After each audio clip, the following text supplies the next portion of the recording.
Hey friends, welcome back. I am going to be deep cleaning my garage today, and I am so excited for you to join me. If you are new here, my name is Jessica. I'm a mom of 3, and we have a very busy life, so sometimes things like this get neglected. So let's go ahead and tackle this. I've been wanting to do it for so long, and the weather is finally nice enough to do this. So let's get started. So you took me by surprise. Oh yeah. Even in my wildest dreams, I didn't think we were destined to be. And now you're laying next to me. Before I get really started, we got to get some caffeine and get this van out of the way. I am excited to tell you that we have another vehicle coming. It was actually supposed to be here in March, and it hasn't came yet. So I'm just hoping that it will come soon. I actually end up cleaning out my van at the end of this video, and I've swore I was not going to do that until I got my new vehicle, because I just was so over this vehicle. I've had it forever and it's filthy, and I just really didn't want to do that when I was getting a new vehicle. But now I've decided clearly it's not coming anytime soon. I just had to tackle a little bit of it because it was getting out of hand, and you'll see that later. It's pretty gross. But I'm gonna go ahead and just stock the drinks. This is usually one of the chores that my kids do, but they were not home this day, so I just did it for them really fast to get it out of the way. And then this is kind of what we're working with.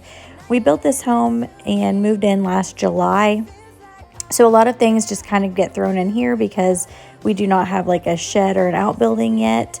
And my husband has cows, and we have outdoor animals, and it's just easier to kind of have everything right here than to have to worry about taking it to like his dad's shed or anything like that. So he's got all of his tools and different things out here that he normally would have in his outbuilding. So one day we'll have that, but we just have to take it a little here and there. We also have baby chicks right now, and we just got a couple more the day before this. So I just left them in this box for the night, but now I'm going to be transferring them to this tote until we can get them moved to their bigger container, because they are too big for this little bitty box. But like I said, they just spent the night in the box and then we moved them.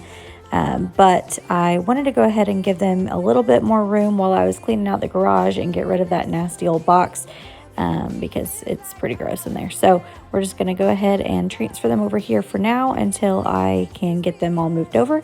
These are called frizzles. I'm really excited to see them as they grow. They said that their feathers are they're really fuzzy, so I'm really excited to have those, and it'll be fun to watch them grow. So just gonna go ahead and take care of that right now, and then I'm gonna take those feeders in and clean them up and refill up their water and feed. Half of this stuff is just random odd and end things, and I'm just like, how do they even end up here? This container is actually supposed to go in my van, and when my kids clean out my van, that's one of their chores, is just to carry stuff in, and sometimes they'll carry that out, and I'm like, this one stays in the vehicle. It's like our little travel medicine and hand sanitizer and hair ties and a little hairbrush and just random things that I like to always have in the vehicle for when we're on the go and might need something. So that will go back in the vehicle. I'm just kind of trying to sort things. We have like paint there that paint and stain that my husband's been using outside. And this is just all of his stuff that I really don't know what we're doing with. So I'm just moving it out of the way for now so that we can kind of get the floors clean. As I'm laying in bed doing this voiceover, I am currently recovering from a little procedure that I had done yesterday. So if you've seen my last few shorts or my last couple videos, you know that I've had a problem with a kidney stone. So I did have a procedure yesterday to have that broken up. It's called lithotripsy. They call it a surgery. I have a hard time calling it surgery because they didn't actually like cut into me or anything, but I did have to go under general anesthesia, and that alone had me so freaked out. But I have to say now it was the best nap of my life. I woke up, I didn't wake up instantly refreshed. Obviously, I was really groggy, and I slept all the way home. And then we got home, and of course, we had been up since 4:30 in the morning, and my husband sat at the hospital for 4 hours with me while I had the procedure. And anyway, so we get home and he's exhausted. So he's like, let's go take a nap. And I'm like, okay, thinking like, yeah, I just had a procedure. I need to go take a nap. I laid there for an hour and I was just like staring at the ceiling. I couldn't sleep. So I finally got up. I just went to the couch, nothing extreme, but I got up and got a snack and just kind of messed around on my phone and relaxed, and I pretty much relaxed the rest of the day. But I have to say, so far, I don't want to jinx myself, but so far I have had very little to no pain, just kind of some like discomfort, I would say. And yes, I found a frog while I was leaf blowing the garage. Anyway, just a little bit of discomfort in my back where they did the shock waves. I have heard from several people that they had the same procedure and did not have to go under general anesthesia, but I'm learning that because my kidney stone was a little larger, that is why they put me under general anesthesia. He said he did 2,000 shocks and the stone was gone. Like, he couldn't see it really anymore, but he went ahead and did 500 more just to be sure.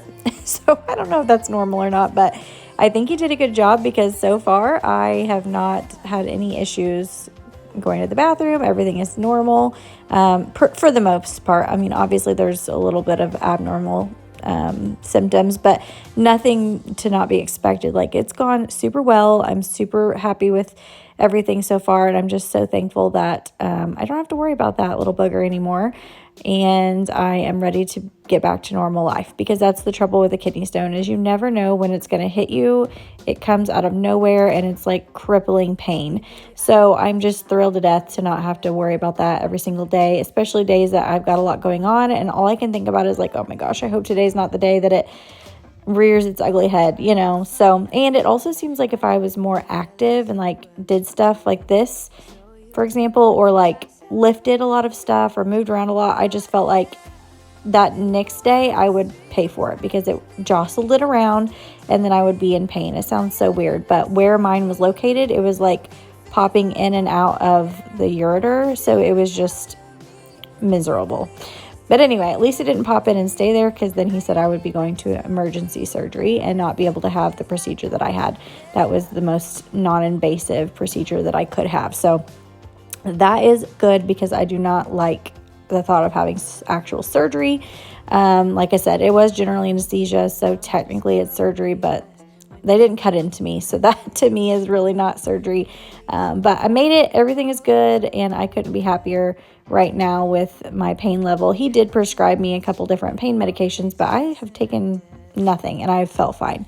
I take that back. I did take one of the more mild ones last night before bed, just because I was feeling a little achy and I was afraid that I wouldn't be able to sleep very well, but I think I probably could have done without it, to be honest, and I don't plan to take anything today. So anyway, there's my kidney stone saga. I'm going to stop talking about it now because we are done with that phase, but I didn't want any of you yelling at me in the comments that I need to be taking it easy. I am taking it easy. I'm taking care of myself, and this was actually filmed the week before this. So just wanted to throw that out there, and I really appreciate all of your guys' comments and thoughts and prayers.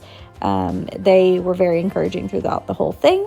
But now we're going to go ahead and move over to this shoe corner. This is the most annoying place in my garage right now. I really want to come up with a better system, but today it was just about getting it tidied. So my kids are really bad about just throwing their shoes everywhere. This shoe shelf we had by the back door, and that was not really a good place for it, because they don't ever take their shoes off at the back door. They get out of the van and go straight up those gray stairs that are to my left. So they just toss their shoes right here. So I thought if I moved that little shoe rack, that would help. And it has a little, we just need to get in the more of a habit of making sure that they are putting them on the shelves. And then this was just a catch-all. So I'm going to try to move this bench maybe to my porch, see how I like that, and go from there. Now we will move on to this disgusting van. I have had a very busy few weeks. My grandparents, like I said, have been in the hospital. We pretty much lived in this vehicle. And if you saw all those French fries on the floor, we had went to Sonic after we had left visiting my grandparents. And the lady, we had waited for over 30 minutes in the Sonic drive-thru. Mind you, it was the eclipse day, so everyone was like flooding into the area that we were at to see the eclipse. And anyway, so we had went to Sonic in the town that my grandparents were in the hospital before we headed home. And the lady handed me my bag of food, and it was already ripped, but I didn't realize that. So when I grabbed it, it ripped the rest of the way, and our entire bag of food went in the floorboard. including everything except for my daughter's hot dog, thankfully, because it had ketchup in it. But anyway, everything else, all of the boys' chicken strips and french fries went in the floorboard. I was able to salvage some. I caught some in my legs. I caught some with my hands. So they were able to eat some, but they didn't get, probably over half their meal was in the floorboard. So we salvaged what we could, but not everything, obviously, because my van is disgusting. And anyway, so they ended up eating something else when we got home. That was just like kind of a little snack to get them through. And no, the lady did not offer to do anything. Like, if that were me, I'd have been like, oh my gosh, I'm so sorry, that bag was ripped, I should have warned you, let me go get you some more food. Oh no, she was in a terrible mood. They were extremely busy, and so I get it, but it was also just very frustrating because I just spent an arm and a leg on food and drinks and ice cream, and then that happened. So whatever, it's fine. And like I said, I had already waited over 30 minutes, so I was not really in the mood to wait any longer. I really wanted to get the heck out of that town before I couldn't make it, because the traffic was just like, as we were sitting there waiting for the food, I could just see the traffic rolling in, because you could kind of see right to where like the interstate was. Literally, the interstate was packed. You couldn't even see the end of the line from like people trying to get off the ramp.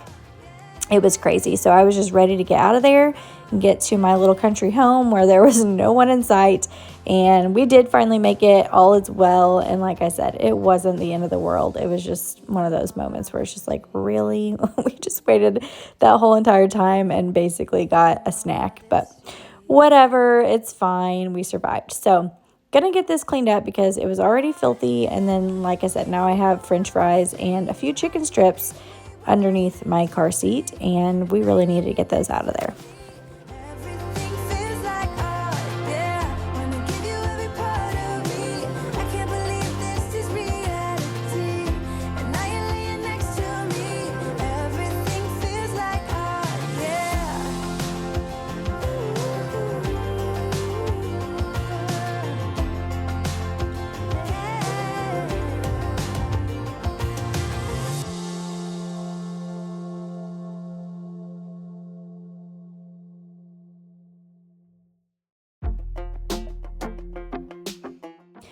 Obviously, I am no car detailer, but it is looking and feeling so much better already. Just getting all the dust off. We have a gravel road. Well, we actually have two ways to get from our house to like our school and my work, and then to town. So I usually take the gravel road to school and work because it's literally 2 miles. Once I get to the end of our gravel road, I can physically see if the buses are at the school. And then if I go that way, it's also like my job is two blocks away from one of my kids' school. So long story short, it's super simple to go that way. If I go around where there isn't gravel road, it is like 5 or 6 minutes. So no brainer, I'm going to go the 2-minute route. So anyway, once I get my new vehicle though, I will have to go around. My husband's already lectured me about 100 times that I cannot go on gravel on the new vehicle. And I get it. It's very, very hard on your vehicles, not to mention how filthy it makes your inside of your vehicle. I will say this van, I feel like the seals aren't great or something, because there is so much dirt and filth in these vehicles. Mind you, I don't like take it easy on the gravel road. I just drive. So I'm sure that's not helping. If I drove really slow, it probably wouldn't flare up the dust as much, but we got places to be and I'm usually running late. So, I'm not going to do that. But anyway, that is it for today's video. I appreciate every single one of you for watching and sticking around. Make sure you're subscribed if you haven't already, and have a wonderful Saturday.